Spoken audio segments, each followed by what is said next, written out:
स्वागत है आपके अपने YouTube channel study with Arvind में। जैसा कि आपको पता है कि मध्य प्रदेश सब इंजीनियर की वैकेंसी आ चुकी है और जिसमें 3453 पोस्ट हैं और ये हमारी सीरीज़ की 50 नंबर की वीडियो है। और हमारा टारगेट है सब नॉन टेक सब्जेक्ट में 200 में जैसे कि पेपर होता है उसमें 100 नंबर टेक्निकल और 100 नंबर नॉन टेक्निकल होता है। तो हमारा टारगेट है नॉन टेक्निकल में 100 आउट ऑफ 100 स्कोर कराना। तो आज हम डिस्कशन करेंगे पॉलिटी के सबसे इम्पॉर्टेंट टॉपिक जो कॉन्स्टिट्यूशनल अमेंडमेंट हुए हैं।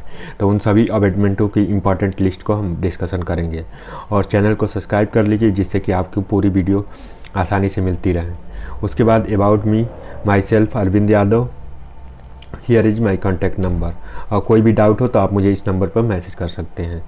उसके अलावा अपने प्रिपरेशन को स्मार्ट तरीके से करने के लिए आप परीक्षा ऐप से टेस्ट सीरीज खरीद सकते हैं जिससे कि आपको ING50 कोड यूज करने पर आपको टेस्ट सीरीज में 50% का डिस्काउंट मिलेगा। मतलब कि 1000 टेस्ट सीरीज का प्राइस है वो 499 रुपीज़ में आपको मिल जाएगा।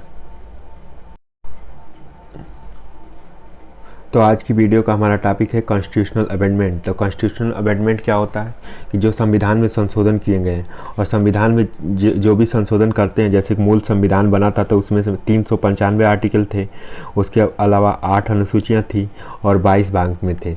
लेकिन इस समय 448 आर्टिकल हो गए। तो अमेंडमेंट होते होते संविधान में अलग अलग चीज़ों पर ज़रूरत के हिसाब से परिवर्तन किया जाता है।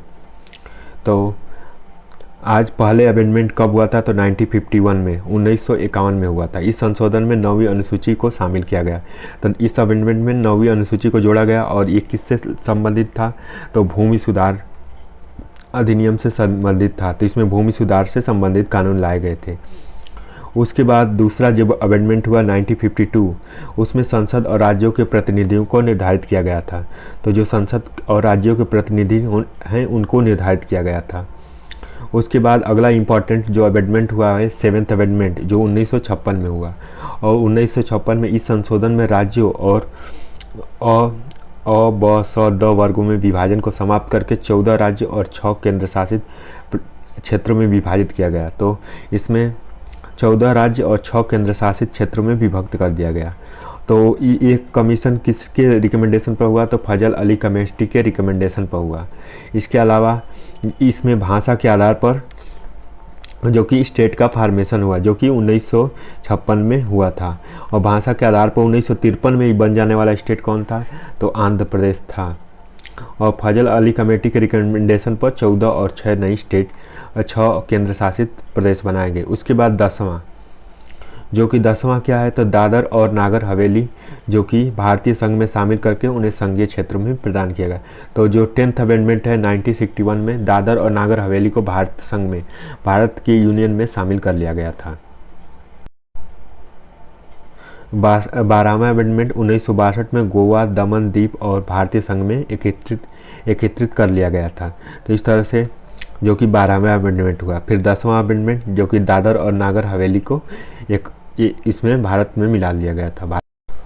उसके बाद नेक्स्ट इम्पॉर्टेंट जो 13वां अमेंडमेंट है जो कि 13 अमेंडमेंट क्या है? तो 13 अमेंडमेंट जो है कि भारतीय संविधान में एक नए अनुच्छेद जो 371A को जोड़ा गया जिसमें नागालैंड के प्रशासन के लिए कुछ विशेष प्रावधान किए गए। और 1 दिसंबर 1963 को नागालैंड को एक राज्य के रूप में स्थिति प्रदान की गई। तो नागालैंड की स्थापना दिवस 1 दिसंबर 1963 को हो गई थी और जो कि एक राज्य के रूप में इसकी स्थापना हो गई। उसके बाद 14th कॉन्स्टिट्यूशनल अमेंडमेंट 14वां कॉन्स्टिट्यूशनल अमेंडमेंट जो पुडुचेरी को संघ राज्य को क्षेत्र में प्रथम अनुसूची में जोड़ा गया था। पुडुचेरी संघ राज्य को प्रथम अनुसूची में जोड़ा गया तथा इन संघ राज्य क्षेत्रों में हिमाचल प्रदेश, गोवा, दमन दीव, पुडुचेरी, मणिपुर और विधानसभाओं में स्थापना की गई। तो जो 14 नंबर का अमेंडमेंट था तो इस तरह से इसमें राज्यों की स्थापना की। उसके बाद 21st क्या था? तो 8वीं अनुसूची में सिंधी भाषा को जोड़ा गया जो कि काफ़ी इम्पोर्टेंट है। उसके बाद नेक्स्ट जो 22 नंबर का 22 अमेंडमेंट है जो कि 1968 में हुआ। संसद को मेघालय की एक स्वतंत्र राज्य के रूप में स्थापित करने तथा उसके लिए विधानमंडल मंत्रिपरिषद को उपलब्ध कराने की शक्ति प्रदान की गई। उसके बाद 24th अमेंडमेंट जो संसद के मौलिक अधिकारों के तहत संविधान के किसी भी भाग में संशोधन का अधिकार दिया गया, तो किसी भी भाग के संशोधन के अधिकार दिया गया 1971 में। तो ये रहा 24 नंबर का अमेंडमेंट। और उसके बाद 22 नंबर अमेंडमेंट जो कि 1968 में हुआ था। उसके बाद नेक्स्ट अमेंडमेंट पर आते हैं जो कि 27 नंबर का अमेंडमेंट है, जो कि 1971 में हुआ। और उत्तर पूर्वी क्षेत्र में 5 राज्यों में तत्कालीन असम, नागालैंड, मेघालय, मिजोरम, मणिपुर, त्रिपुरा 2 संघीय क्षेत्रों में मिजोरम, अरुणाचल प्रदेश का गठन किया गया तथा इनमें समन्वय और सहयोग के लिए पूर्वोत्तर सीमांत परिषद की स्थापना की गई। तो पूर्वोत्तर सीमांत की स्थापना की गई। उसके बाद 31st अमेंडमेंट जो कि 1974 में है, लोकसभा में अधिकतम सदस्य की संख्या 545 निश्चित की गई। इसमें 343 निर्वाचित करने द्वारा मनोनीत होंगे। उसके बाद नेक्स्ट इंपॉर्टेंट आता है 36 कॉन्स्टिट्यूशनल अमेंडमेंट, जो सिक्किम को भारतीय संघ में 22वें राज्य के रूप में प्रवेश दिया गया। उसके बाद 37 कॉन्स्टिट्यूशनल अमेंडमेंट जो कि 1975 में हुआ, अरुणाचल प्रदेश की व्यवस्थापिका तथा मंत्रिपरिषद की स्थापना की गई। उसके बाद 42 कॉन्स्टिट्यूशनल अमेंडमेंट जो कि लघु संविधान यानी मिनी कॉन्स्टिट्यूशन की संज्ञा प्रदान की गई। इसके द्वारा संविधान की प्रस्तावना धर्मनिरपेक्ष, समाजवादी, अखंडता शब्द जोड़े गए। तो इसके द्वारा संविधान की प्रस्तावना में धर्मनिरपेक्ष, समाजवादी और अखंडता शब्द जोड़े गए।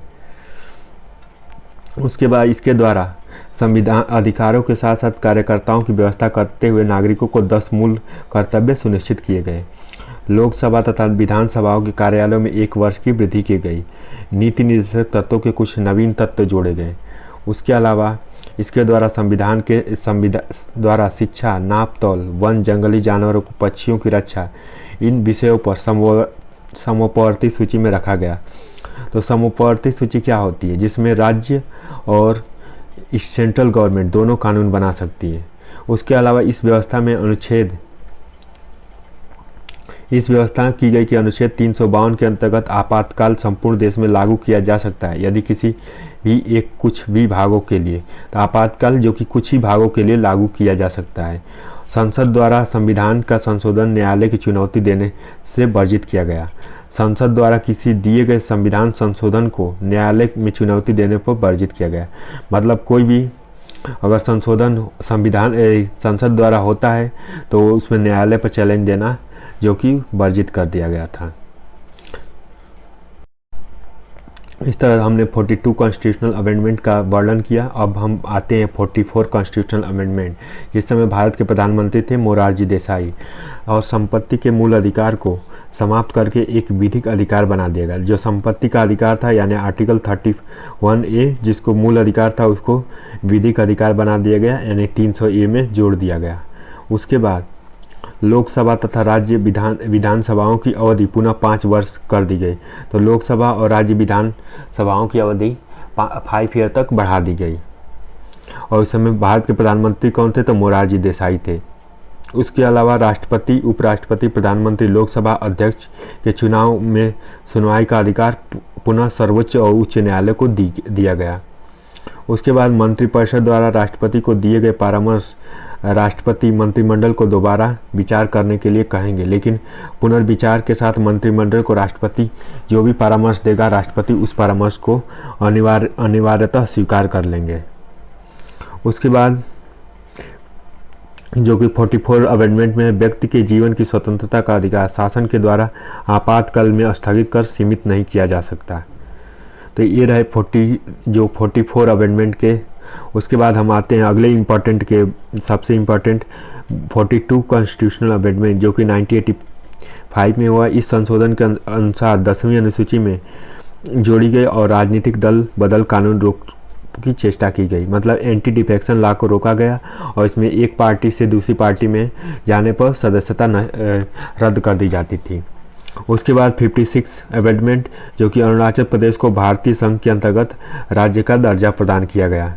उसके बाद 56 कॉन्स्टिट्यूशनल अमेंडमेंट जो कि इसमें गोवा को पूर्ण राज्य का दर्जा देने हेतु दमन और दीव को नया संघीय क्षेत्र बनाने की व्यवस्था है।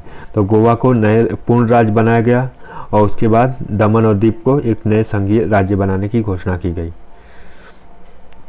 उसके बाद 61 कॉन्स्टिट्यूशनल अमेंडमेंट जो कि मताधिकार की न्यूनतम आवश्यकता जो कि 21 वर्ष की आयु को बढ़ाकर 18 वर्ष तक कर दी गई।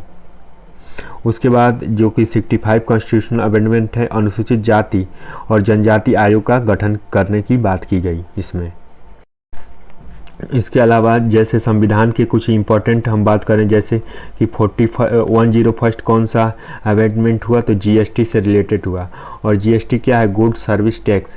और जीएसटी कब लागू हुआ, तो 1 जुलाई 2017 को लागू हुआ।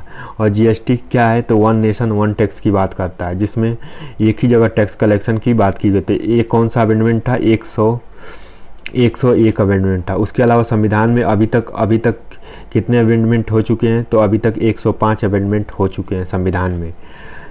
तो इस तरह से हम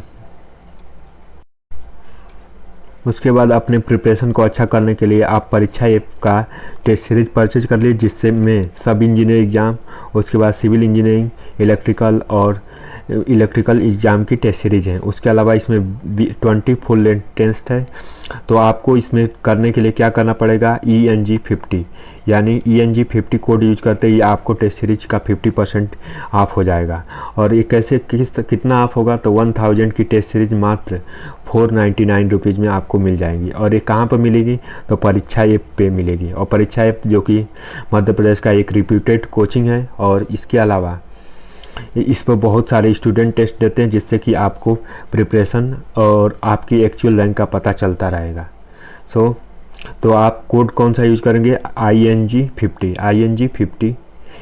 50 यूज करेंगे। उसके अलावा thank you so much for watching this video और ENG 50 code use. Again thank you so much.